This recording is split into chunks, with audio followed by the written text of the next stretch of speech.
Mēs 2 dienas strādāsim tieši saistībā ar pamatlīdzekļiem. Ir salikts materiāls, kas ir uz uzņēmumiem, bet es paralēli arī došu informāciju, kas ir budžeta iestādēm. Līdz ar to jums ļoti uzmanīgi jāklausās šīs lietas. Es arī mēģināšu pateikt, kam pievērst uzmanību un tādas nianses. Tātad, ja mēs uz to pamatlīdzekļu kartiņu skatāmies mazliet plašāk, ne tikai tā, ka kur noteikumi prasa, ka mums viņu vajag, tad tas ir ļoti labs informācijas avots, ja, par to, kur tā manta atrodas. Praksē ir tā, ka, jā, un šeit jau liekam iekšā debetā 5721, kredītā 5310. Pārreģistrācijas izdevumi ir līdz mašīnas nodošanai eksploatācijā liekam klāt pie pamatlīdzekļu izveidošanas izmaksām. Ja tur vēl ir numura maiņa, arī pie izveidošanas izmaksām liekam klāt. Ja? Tad mēs liekam iekšā arī netiešās izmaksas, kas ir saistīts ar telpu uzturēšanu, apgaismošanu, ja mums tas ir tieši saistīts ar objektu izveidošanu. Tāpat mēs varētu kaut ko nomāt, kaut kādas ierīces, varbūt pat stalažas vai vēl kaut ko, ja? Tad to arī liekam iekšā, un mums var būt arī apdrošināšanas maksājumi. Ja? Degresīvā metode, mums tieši tā arī noteikumos ir ierakstīts, ka var degresīvo jeb pātrinātās nolietojuma aprēķināšanas metode. Un šajā metodē ir pieņēmums, ka lietošanas sākuma posmā pamatlīdzeklim ir augstāks ražīgums un mazāk resursu tiek tērēts tā uzturēšanai darba stāvoklī.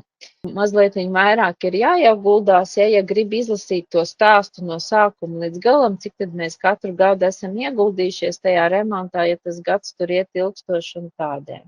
Tā kā par šo padomājiet. Uz algām es zinu, ka ļoti labi strādā. Uz algām tiešām iet tas pirmais grāmatojums, tur pieņemsim 7.2.10, un jums ir atsevišķas lietas, kur ir atstāts arī iestādes vai nozars vērtējums. Ja?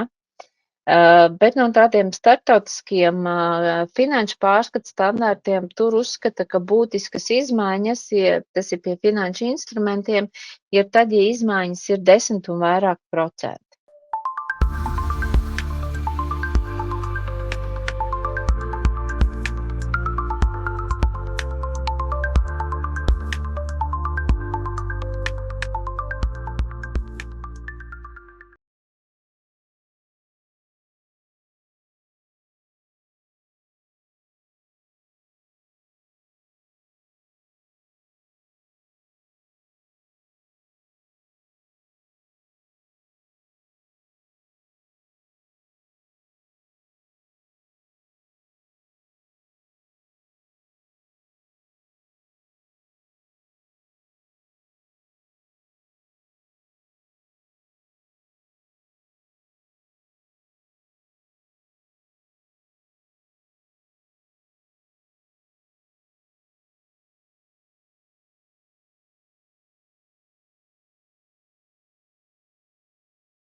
Kā jau ar finansēm, tagad, kad pēc finansēm ir viegli par šo te stāstīt, jo doma ir tāda pati, ka mēs tātad ieliekam iekšā caur pārējiem ieņēmumiem peļņas zaudējumu aprēķinā, vai nu tad, ja šim objektam ir liederīgais lietošanas laiks,